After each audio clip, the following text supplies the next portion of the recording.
So I ran for the election. I was elected. And I sat around a boardroom table with, the fathers of ELT in Malta. Were you the only female at the table at this point? But of course, a lot of the time I am still the only female, to be fair. Today I chair the board and I am not the only female, but I have to say, the other females that are there were elected on merit, not because of gender. Rebecca Bonnici, welcome to the Unbrandme Podcast. It's such a thrill to have you here. You've been on the list of people who wanted to call to have you in this podcast for a while now.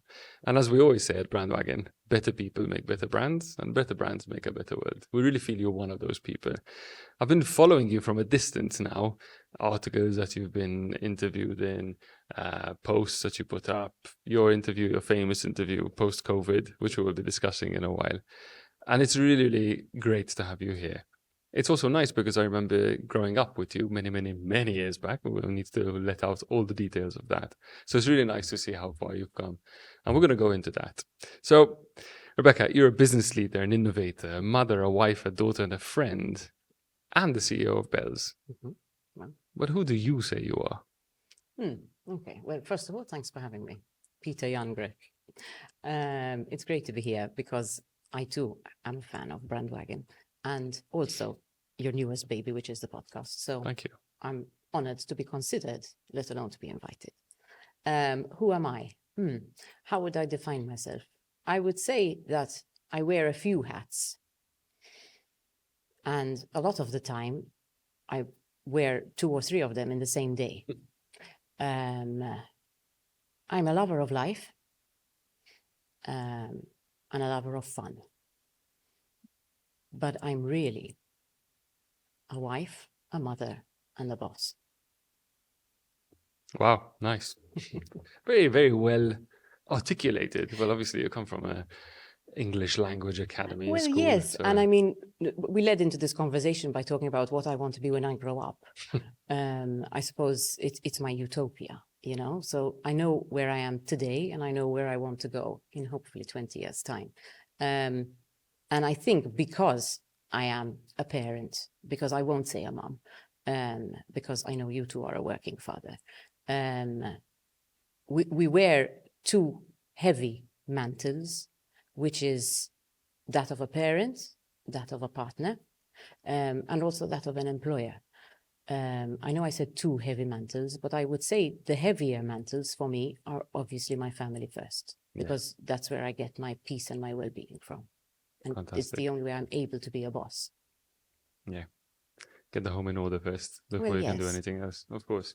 So today you run BELS, Yes. an organization which started way back in 1997. Yes, You had your first stint at university. I did. Let's go a bit way back. What were the steps that got you here today? Okay. I've always loved language. I remember my mother about 2 weeks ago fished out a poem that I had submitted at the age of 11 to a national poetry contest. Wow. And it was written in my wonderful scrawl that I still have till today, all those years later. And she said, "Do you remember when this happened?" And I actually recited the whole poem back. And I sort of looked at the phone. I said, "That's the strangest thing. We have stuff in our memory that you really don't remember." So I think way back then, when I used to read Enid Blyton from cover to cover and Roald Dahl, and then of course I moved on to cheesy romance novels, and I always liked to write, and I always loved the language, and more than the language, I like the power of the word. I find that the Maltese language and the English language, because I am bilingual, there's so many nuances to the language that unless you're a proficient speaker of both, you wouldn't be able to pick up on those nuances. So if the truth be told, the love for the language and for the words was born in my younger years. The love for teaching the language was born purely by chance. I was a student at the University of Malta, and my parents always instilled in us the value of working for our own luxuries. So I knew I needed a summer job, and it was all the rage at the time. So I did a TEFL course in the October, and the lady who trained us was, she was a thought leader already at the time. And she taught us how it wasn't just the pedagogy that we needed to use in order to be able to send the learner away with a meaningful experience, but it was also the manner in which we delivered it, because the English language student is typically a 2 to 3 week stay. So we learned early on that, yes, we were teaching the language, but we needed to make sure we were communicating the teaching in such a way that we were imprinting the learner and also connecting them personally to what it is we were teaching them. Anyway, started uni. I was doing a degree in international relations in French. French. Yes. I met Molière in our first semester and realized that whilst I loved literature in French, for a lady who is not detail-oriented, was never going to be successful. So with regret, I left behind my international relations colleagues and gave the lady who trained me a call. And I said, look, I'm not going to continue university this year. I said, should you have a job before the summer? I'm available. A few hours later, I was in class teaching 5 men who were about 3 times my age, massively daunted, but prepared. And I never looked back. I love to teach. Being in the classroom until today is probably one of the calmest spaces I'm in. Needless to say, my parents were not happy that I left the university, and they said, fine, you're good at it, you like it, but you must have a university degree. So I went back to the university, finished my degree. After that, they pushed me because I gave them a really hard time about it, but they had vision. They insisted that I should be able to hold the license for an English language school. And the license holder in our country is not the head of school, but actually the academic leader. Okay. And in order to be an academic leader in an English language school, you need to have a level 7 or a master's level in teaching English as a foreign language. So I went on to do the next level of course, which is the CELTA course. And then after that, I did my Delta course. So today I have a Cambridge Delta, which I unfortunately don't use very much. I often refer to what it is that I learned when sitting with my 2 academic leaders. I have 2 directors of studies nowadays in the center in Gozo and the center in St. Paul's Bay. But of course, I had to choose how much time I spent taking academic decisions and how much time I spent leading. So I don't use it as much as I would like. Do you miss the teaching? Yes, very much. I sometimes get the opportunity to go into a class. So apart from ELT, we also do corporate training. Okay. And sometimes the company leaders will say, would you take the time to address the group as part of the authentic experience?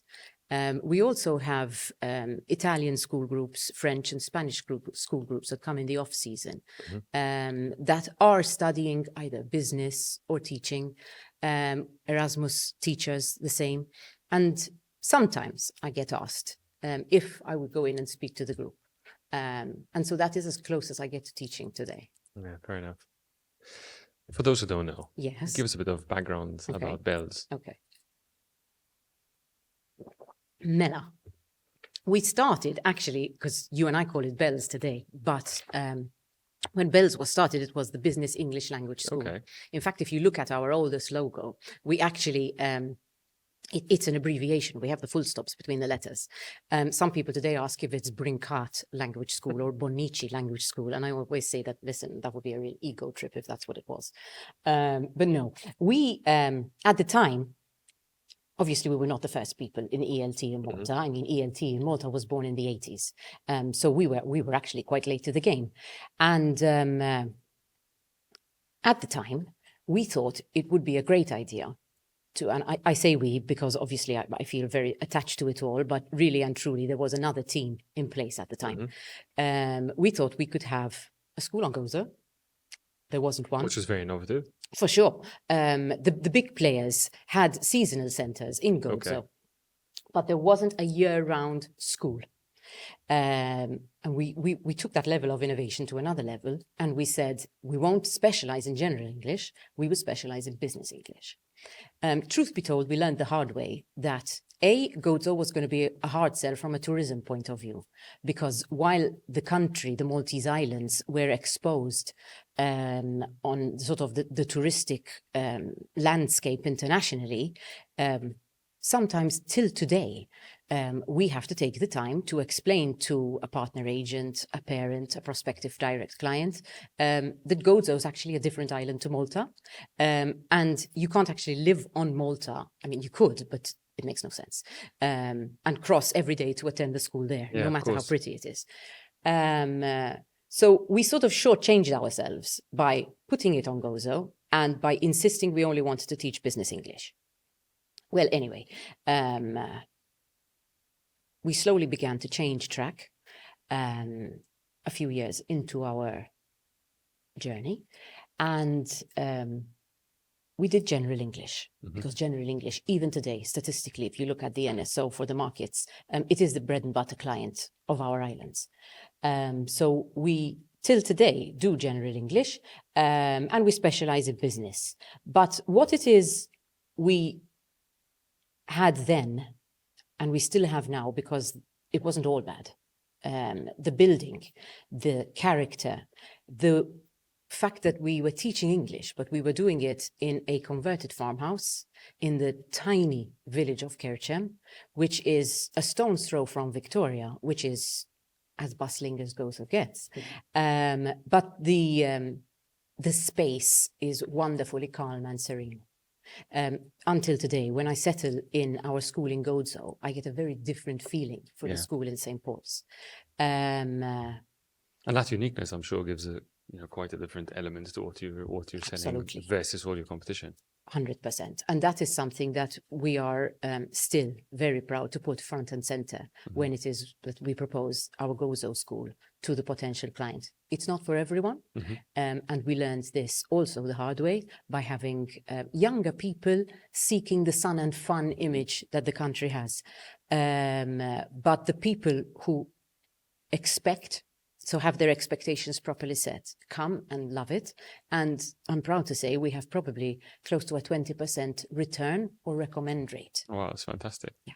And your second school is in St. Paul's St. Bay, Paul's, right? yes. Which was started much later on. Indeed, yes. It was actually born with my first daughter. Oh, wow. 2 babies in one go. So St. Paul's was, the idea was born based on feedback we had from our agency partners. So ELT, until today, is predominantly serviced through what is called a language travel agent. While you and I may book a holiday through booking.com today, when people are looking to buy an education holiday, they still like to be able to speak to somebody in their country, not necessarily when they're sending their children, but even people who are our age. So about 65% of our business comes through that channel. And our agent said to us, look, you have this great value proposition on Gozo for being quality driven, small by choice. But if you want to grow, we can't send you greater volumes on the smaller island. Obviously, I was still quite young at the time. I mean, I'm still quite young. I like to think I'm quite young. You definitely are. Because otherwise, I'm definitely old. And I sort of said to myself, should I not? Am I trying to be bigger than I can be? because I always knew that I wanted to be a mother. And that was something that I was very attached to. And I knew I wanted to be a hands-on mom. I wanted to give my kids quality time. We knew, I say we, my husband and I, that I was never going to be a stay-at-home mom because I need to be engaged. I need conversation. And my husband thankfully supports the fact that I go out and do my thing and come back. We tried to do it together for 1 year, chose our marriage over working together. Well done. And choice. and because he supported me, he said, listen, if we're going to do it, we're going to do it now. We're not going to do it when we're 50, you know? So if you think you can, then why not? And we found a building, and it's distinctly different to the school in Gozo. I mean, it was a concrete monolith on the main street in St. Paul's Bay. Obviously, we didn't take the monolith. We took a very small area in the building, and we slowly began to apply for permits, which is a very, very long process because... Extremely exciting process, I'm sure. It's not just academic and building permits that you need, but obviously the schools are accessible to persons with special needs, and we wanted to make sure that we did it all properly, because we do have clients with special needs coming to both schools. This is another proud moment in our journey. And we finally got our permit about 2 months into my first pregnancy. Wow. And talk about being busy. Indeed. And in fact, thankfully, Nina was premature. And thankfully. Yes. Because of course, thankfully. We were I was always reproductively challenged. I sort of went through a 10-year journey where I fooled my body into thinking I wasn't yet ready to have children. So I had gestational diabetes, and I was in the hospital for 4 weeks before it was actually okay for her to come. Did they have to lock you down? Because I assume you're very comfortable sitting down doing nothing. Not in the least. And the worst part, to be honest, Pete, was that I was in the ward for expectant mothers. So mummies were coming and going, having babies. I mean, and I was there. Just like waiting. A tit, sat waiting. I did spend time with a previous guest of yours. It's Crystal. Because Crystal's daughter was born in the middle of that. So at least I had somebody interesting to talk to. Anyway, Nina came, and thankfully she was 100% fine. And we were just finishing the steps. And I went home, and of course, it took a while for me to be able to actually get mobile again. But one morning, I said to my mom, I said, listen, this is just not working for me. They're sending me pictures, but I need to be there. I need to see it. So we took this little baby. I remember it so clearly. She had a yellow blanket on her navy blue maxi cozy. And we walked into the entrance of the school. And of course, that tile was the last tile to be set because they started laying from the back of the school and working their way forward. And as I walked in, the tile layer looked at me. And he said, "You're joking." He said, "That's no place for a child." And I said, well, I said, Fred, I said, I was dying of curiosity. I said, we spent so long talking about the tile and how you were going to lay it and how in the end it was all going to come together and that our students would have this wonderful experience as they walked through the door of watching the tile, I said, I felt like I needed to see it. And he said, okay. He said, I will show you and you will go home. And sure enough, we weren't there for much longer. And in the evening when I said to Matthew, listen, my mom, my dad and I took Nina to school. I mean, he just looked at me. I mean, he didn't bother to be fair. He must really love you. Pardon? He must really love you. He's a good guy. He's a good guy. You took the reins of BELS when you were quite young, no? I did indeed, yes. With no formal business training? Absolutely not. I mean, till today, I mean, I have no formal business training. I mean, I sit in rooms with, the greats. So where does this leadership knowledge come from? To be fair, I spent quite a few years sort of faking it till I made it, if you know what I mean. So the imposter syndrome is real? Oh my God. Do you still feel that? Yes. We'll explore that in a while. Yes, I'm sure we will. So who were my teachers? I would say it probably goes as far back as when I was still in primary school. I had two teachers, one in primary, one in secondary, Mrs. Vassallo Grant. I mean, she was our English teacher, and Mrs. Farrugia Sacco. I mean, they instilled in us values of leadership that, I mean, for the time were pretty great. I mean, when in 1 year we were being told, know your place, never stick cover outside of the lines. I mean, these ladies, I mean, they were great. And they always said, look, never bite off more than you can chew, but why not? When I was about 13, my father in the summer, at the time we used to go down to the NSTS Lido in Slima, if you remember. Of course. And my dad said to me, there is no way you were going to spend the day, every day for a whole summer at the beach. He said, you will come to the factory with me and you will do whatever needs to be done, from sweeping floors. What factory was this? He had a cardboard manufacturing company at the time, to filing papers, to writing checks. You will stay in the office, not on the factory floor. He said, but you will begin to learn what it means to run a business. So I would say probably that was my second teacher, my third one. Then, of course, I mean, you have the maternal force, which is my mum, who always instilled in my sister and I the value of family. So slowly, I was already beginning to have my character formed there. Then I went on to sixth form, and again, some great teachers, university, some really, a handful of thought-provoking people. I'm the eternal learner, Pete. Okay. I love to learn. I love to read. So for me, even though my formal education isn't in business management, I have never been afraid to ask a question. I remember Parents' Day, the teachers would always invariably have the same comment from my parents. She's a chatterbox, and she's always the first to put her hand up. And when I began to sort of move in the sort of ELT school leadership circles, I immediately knew that, I mean, I had no idea what I was talking about, whether it was in the staff room of our own school, or whether it was in fora where I was actually invited to sit with other school owners. This is in Feltham, right? You were talking That's about correct, yes. I think Feltham definitely was a part of my learning journey. And for those who don't know, Feltham is the Federation of English Language Teaching in Malta. At the time, the chairperson, Andrew Manjon from EC, who incidentally was the first person to give me a job in ELT, knowing full well my father owned a language school.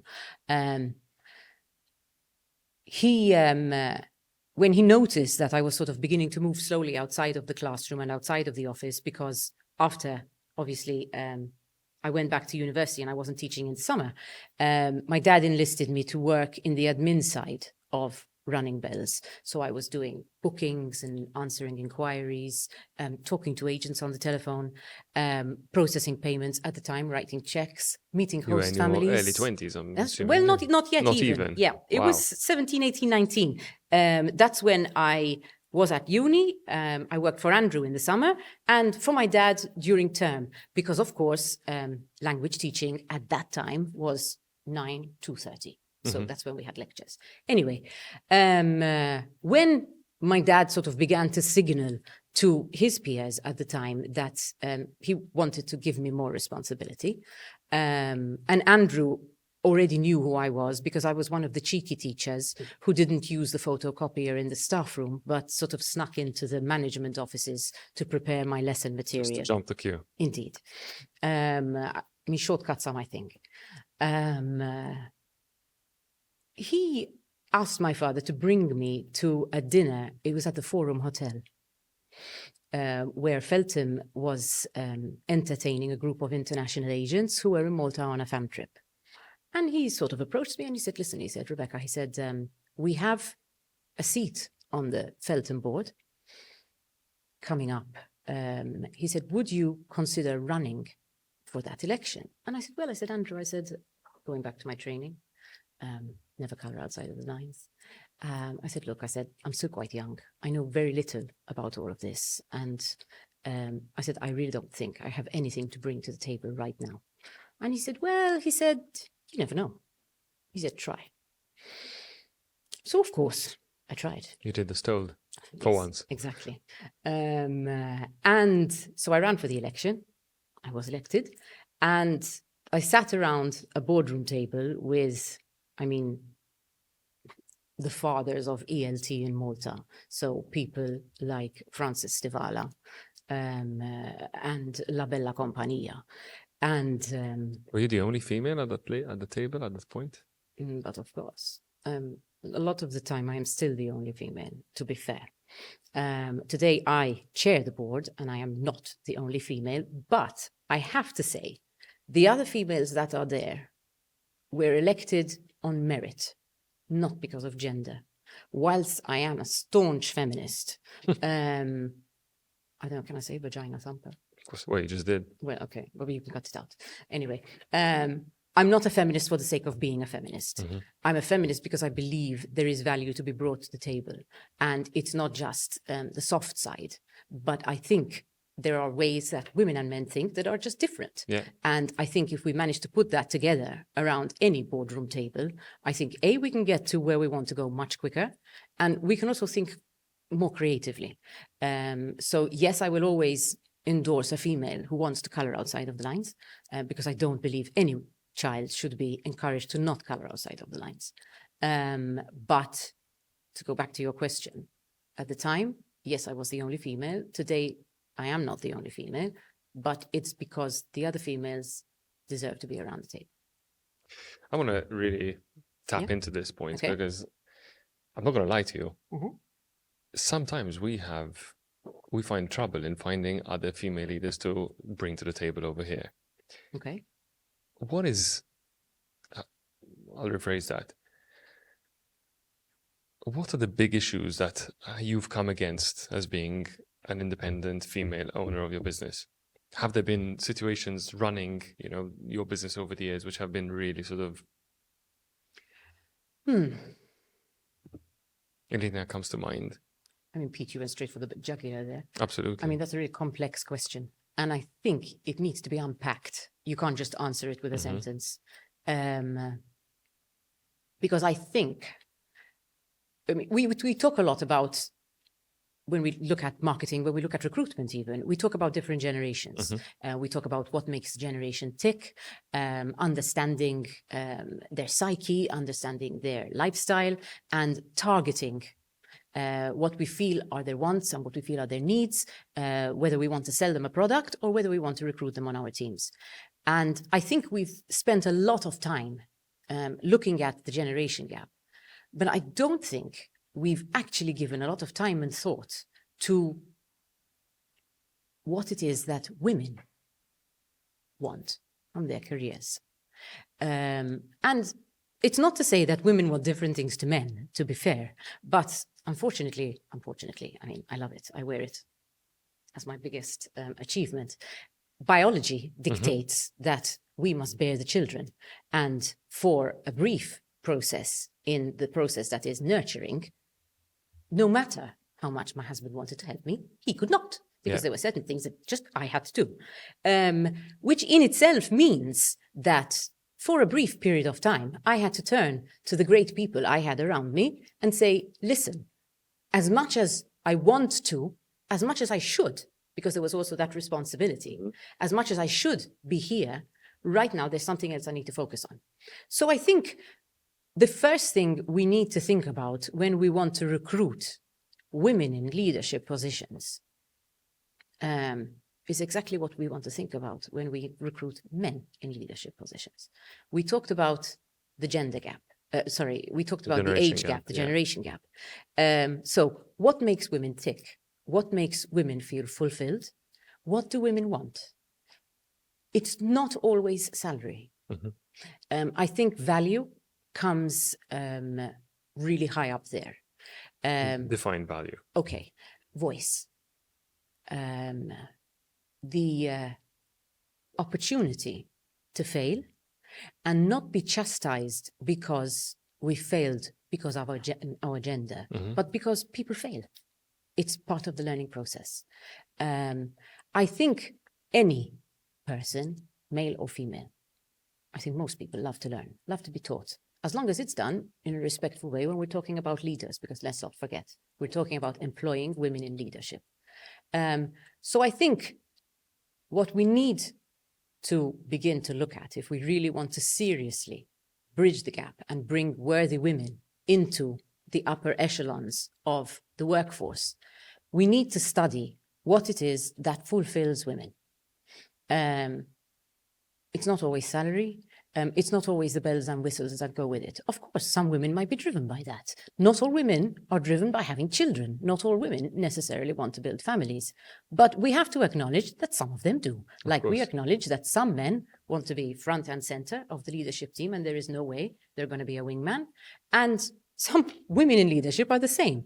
I think employers need to grasp that the minute we're recruiting for women in leadership, we have to stop looking at their date of birth. Mm-hmm. We have to stop naturally assuming that all women have a biological clock. All women are going to cost the company so much money in maternity benefits, and we're going to have to keep their place, and then we're going to have to bring someone in for the short term. It's going to be a real hassle to train them. And then what do we do with them? I think we need to flip it. What can we gain by the mother, the woman, going out on maternity leave? Is she going to come back the same person? No, of course not. Maybe the person you've brought in to replace her for that period is good enough to let this woman come in as the evolved person she's become and do something greater for the company. Or maybe not. And it's okay, because men change their minds too. Do we? Never.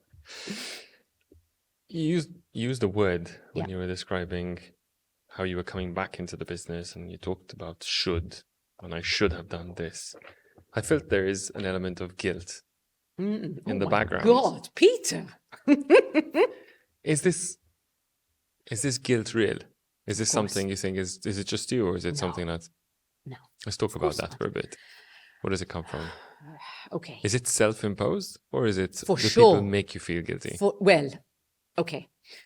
There's messaging from everywhere, whether it's my schooling 40 years ago, whether it's this picture. I always mention the Follies Rusks had this advert. I don't remember Follies. Not at all. Not from my time. They had this advert for this wonderful biscuit that mummies put in bottles when they were switching from breast milk to formula, and the child wasn't getting enough nutrients. So the rusk was crushed into the bottle, and you have this wonderfully, this image of, a wonderfully fertile lady preparing the bottle and sort of looking to her breast, looking to the baby, looking to the bottle, and feeding the baby through the bottle. And that is real, Pete. When a woman gives birth in the hospital, she's not Rebecca. She's il mater. After a woman has been through the trauma, because no matter how easy, calm, soothing, and zen-like birth was, for the ladies who do it naturally without epidurals, which I think it's a trauma. The human body goes through, of course, in the space of a few hours, massive change. And one of the first questions we're asked before we are stitched up is, bottle your breast. And you've been thinking about it, of course, and your hormones are all over the place, and you're emotionally, it's mental. And you have to take a decision. And I will only talk about my experience, because I know every woman feels very emotionally about it. I said to you, Nina was premature. Luckily, she was a big baby, because I had gestational diabetes. And of course, I wanted to try, like every mom, because I had been fed all of the nature nurture, and breast milk is best, and you give them antibodies that you can't give them through a bottle, la-di-da. And so I said, breast. So I found myself coming out of an operating room, because they were C-sections, we did skin on skin, because of course we were taught that skin on skin was great, and I was happy with that. And she said, I mean, she literally grabbed my breast, and I mean, no. And she said, okay, let's do this. So I had a drip, I had a pain med pressure pump, I had a catheter, I had a drain in my wound, and I had this woman who I'd never seen in my life intimately touching me with my baby. And it sounds picture perfect. I'm telling you. And I did it, but unfortunately I had a complication. And Nina spent the night with the midwives, who are brilliant, okay? Absolutely fantastic. Bar this. And of course I had no breast milk that was pre-pumped, so they gave her a bottle. Game over. So in the morning, my baby came and she was serene and she was calm. And I just sort of looked at her and I said to them, I said, I mean, when am I due? Because I had a notebook and I was writing. Of course. When she peed, when she pooped. I just imagine how organized you were. It was CEO, mother. I had this.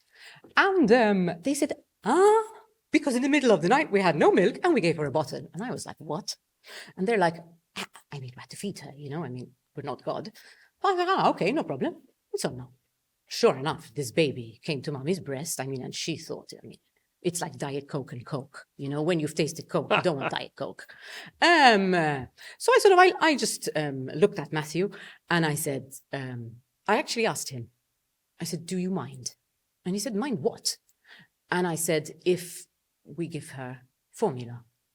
I mean, and the man just looked at me and he said, you're joking, right? He said, this is totally your decision and you take it, and whatever you decide, I will support you. And at the time there was a little store downstairs, and he said, I'm going. And he went and he bought a bottle of formula, and we never looked back. And when Lily came, again, I was on the operating table. It wasn't as complex a birth as Nina's. And the first question the midwife asked me, as soon as she came out, Pete, literally, they clean them, they check them, and they bring them to mom. And the first question she said, bottle or breast?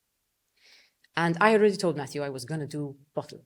And I said breast, because I felt judged. So you felt judged? Yeah. There comes the guilt again. Mm-hmm. I said breast. And she wouldn't latch on. And of course, because I'm a stubborn lady, I try hard. I've never guessed. There's something I'm doing wrong. I'm definitely doing something wrong. Of course, I worked myself into a state. And again, the hospital is great. There's a breastfeeding clinic, and they come down to speak to new mums, and they sort of try to help me through it. But Pete, it just wasn't for me. Yeah. And so we gave them formula. And then came the next stage of my children's nutrition. So I was already a working mom by that time. So Matt kicked me out of the house after about 3 months. I mean, he said, it's not working. Forget it. You need to go. We were very, very lucky. Not a lot of moms are as lucky as we were. We had a support system. My mother and my mother-in-law were available and willing.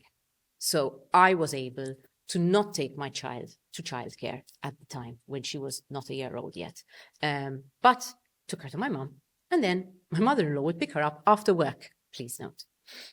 So I could prance off to work. Anyway, but I mean, as one does, you dress your little baby up and make them look pretty, and you go down to the cinema front on the Saturday, and you go to the park, even though they can't go on swings because they're too bloody small. But you sit with the other mummies and you chat and blah. And I'm a terrible cook. I will put food on the table because, of course, I mean, food is the fuel, but I don't enjoy it. I'm not one of these women who will sort of kick off my shoes and pour myself a glass of wine and make a bolognese while stirring and thinking about the day's musings, la. I mean, for me, I have this fantastic contraption on my kitchen counter, and I just put stuff in it, and it does it. You know, it's great. Done. And of course, when I was thinking about switching the girls to solids, we, I think it was, I don't think it was potato. Anyway, it was some horrible looking muck, Pete. I mean, and I made it, and I tasted it, and I was like, yuck. There was no way I was going to feed it to my child. So I said, if I won't eat it, why should she? And I tottered off to the supermarket. And of course, I mean, the beauty of today is that you can buy anything. And I found organic pouches of ready-made stuff for the steps in weaning your child into solids. And so I tasted them, as one does. And I asked my husband, as one does, would it be okay if I fed our child pre-prepared, organic, mind you, food? And he said, again, Beck, you know. And so we were at the swings in Slima, and I brought out my pouch. And everyone brought out their fancy thermos and da-da-da. And they're like, what's that? And I was like, this fantastic product that I just buy and feed my children. And you do get it from some mothers. This is the judgment. The judgment. Yes. Because you work, eh? Yes. I'm one of those. So do you feel that this judgment is coming from other women or more from men? You're very perceptive. Thank you for that question.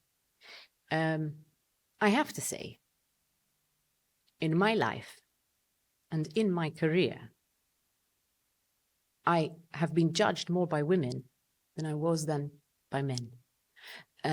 Now, it could be the men that I've surrounded myself with were a bit more diplomatic and kept their opinion to themselves. But truth be told, the guilt comes from the judgment, from questions like, why didn't you just employ somebody else to do your job and just be a parent? And I mean, as I said, we learned earlier on in Nina's life that in order to be the mother I wanted to be, I needed to have something else. Because while I was very happy in the beginning to keep the notebook and to totter around the supermarket, assessing nappy brands and food brands and reading lots of stuff on the internet, it wasn't enough, Pete. And it wasn't enough, not because my child wasn't enough, because my child is enough and so much more. I couldn't be the leader I am without them, because these girls are, and they are a product of Matthew and I, but these girls are the most sensitive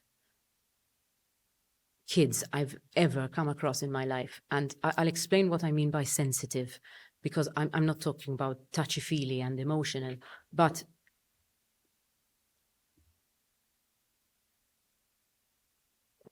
because I'm a leader and I'm a woman, and obviously they observe me. I mean, people will say to them, oh, we saw your mummy, la la la, and oh, your mummy gave a talk at my brother's school, and da da da.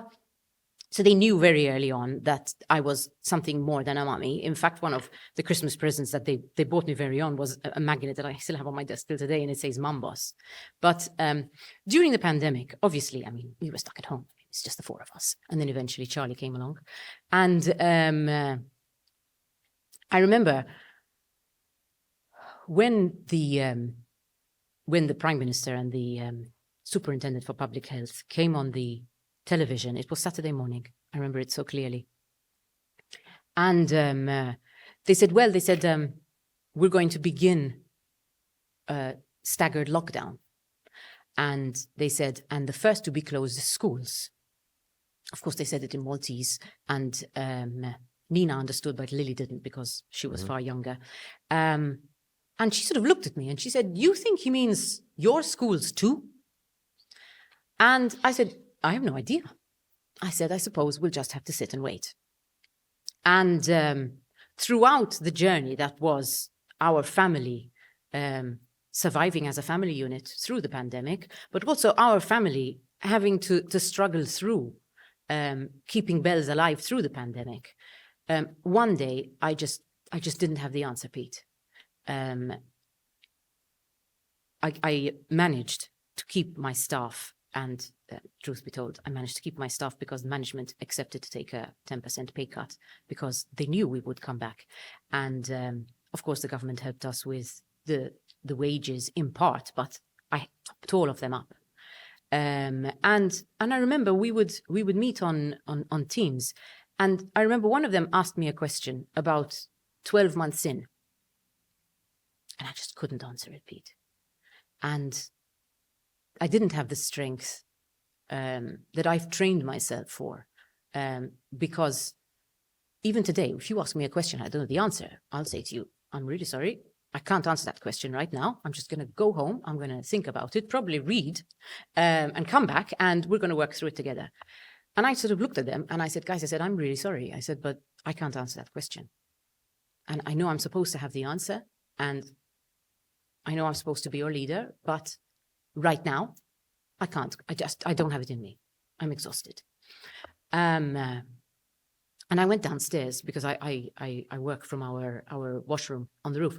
And I just sat down on the dining table, and Matt knew I wasn't okay. And he sort of said to the girls, he said, let's go to the table and make something to eat. And Nina turned around and she said, Mummy, she said, what's wrong?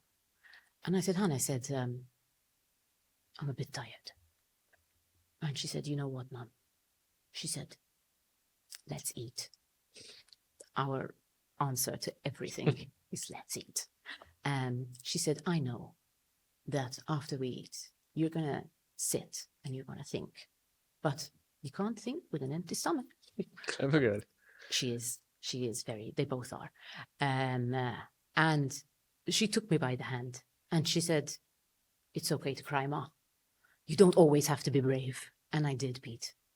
And when Lily asked the little one, she said, Mummy, she said, what's wrong? She said, Lily, I said, one of my employees asked me a question and I couldn't give them the reassurance I know they needed. We never baby talked to our children. So I knew she would understand me. And apart from the fact that they come to school with me and chat to our staff all the time. And she said, you know what, Ma? She said, it's okay. She said, my teachers don't always know the answer, you know. And that's when I remembered that I'm a teacher first. I'm an educator. And that in order to find the answer to that question, I was going to have to dig really deep to what it is I learned all those years ago, sitting around the table with the greats at Feltham, and took off Rebecca's hat and put on the guy's hat. I said, if I were a guy, what would I do? And then it came to me. That was a very tough moment there for you, COVID. Yes, Pete. It was extremely tough for many, many organizations, yes, but I think in your particular case, in your I particular think our industry, our niche really suffered, Pete. Because, and I say niche and not tourism, because the truth be told, hotels, restaurants, places of interest weren't closed the third time. It was the language schools that were closed the third time. And I always refer to the third time as being the worst time because we had enough revenue on our books that June, and we knew we could bring the business back within 12 to 18 months. So when we were closed in the second week of July, and July is obviously highest volume generation month for us, the cancellations just, I mean, it was an avalanche. And the nature of our business is that it's not prepaid, Pete. And truth be told, we were closed by government edict. It wasn't the client cancelling. And even if we had the money, we would have had to refund it. So yet again, I had to dig deep this time in the skill that I acquired in the previous 12 months, which is juggling cash flow. Because there was no way I was going to let it go after having survived 2 closures. And we rallied. We took off our BELS hat, our EC hat, our ESC hat, our AM Language Studio hat. We sat around the table. In the first weekend, I spent more time with those people than I did with my family. And we created a strategy to present to the Felton membership to say, listen, this is the way we think we need to go about talking to the superintendent of public health to get our schools opened again in order to be able to save our businesses. And that's how we did it, Pete. We did it together. Amazing. I'm going to quickly fast forward to where Malta is right now. Ooh, okay. Product Malta, brand Malta. When BELS was set up, Malta was a very different island, was a very different group of islands, it was very, very different country. Today we're a new island with a lot of different fancy stuff. Is it fancy? How are you marketing Malta today? And who are we competing with most? And what needs to change? I think BELS always marketed the islands differently to a lot of the schools, because our schools are in Gozo and in St. Paul's. So we are not in the hub that is Slima, St. Julian's, Gzira, and Sida. And our business is predominantly adult business. So our client has different wants and different needs. So we never sort of rode on the sun and fun bandwagon. Mm-hmm. We always did culture, history, leisure, the opportunity to switch off and unwind. We talk about the sea, but we pair it with diving. We talk about the greenery, because even then it wasn't green, and we pair it with hiking. So we market BELS as being in the northern part of the islands, but we do not paint the picture of perfection. It is completely unsustainable to promise a Swiss client, even the Italians for that matter. What am I talking about, the difference between the Swiss and the Italians? The Swiss have a love for time and punctuality and precision and doing things as they should be done. If you're paying yay amount, then you expect yay amount. But truth be told, I think we're shortchanging ourselves. And I don't have a problem saying this, because I say this openly, and the Minister of Tourism and I will banter about this. And recently, for my sins, because I talk so much about Product Malta, I've been invited to sit on the MTA board. So now I take my gripes there. I'm not sure how long they'll keep me, but it's very new. So basically, my point is, I love Malta. I'm drinking the Kool-Aid. I went abroad very briefly to study, and I absolutely hated it. And whenever I travel, Matthew loves to travel, and he loves to learn about different cultures and traditions and la la la. So I'm happy to say I've quite well traveled, and I've seen quite a bit of the world through our travels for leisure and through our travels for work. And you look at where our clients come from, and you see how they're used to living. So from something as basic as catching a bus to garbage collection, Pete. I'm not going down the road of power in summer, because that would just be a never-ending. We don't have the time for that anyway. Exactly. I think we talk about quality tourists, and I think the understanding of who the quality tourist is nuanced with every single person I speak to. I think it would be worth a whole bunch of thought leaders who have access to the massive amount of money our country spends on marketing the destination, to sit around the table and decide who the quality tourist is. Is it the person staying in a 5-star hotel? Is it the person staying in a 5-star hotel on a package holiday? Or the person staying in the 5-star hotel who's spending yay amount of euros? Are we going to drill a little bit deeper? Are we going to say, does this person spend money in restaurants, in places of interests? Do they branch out of the hotel? Do they buy some of the ancillary services the country has to offer? Because it's not just English as a foreign language that we do very well. I mean, we do diving. I mean, if you look at the dive schools we have in the country, I mean, they're fantastic. We have wellness. I mean, we have this new branch of offering to the traveler that they are used to at home, and we're doing it fantastically. Why not capitalize on the different things the country can do? But first, we have to look at the country.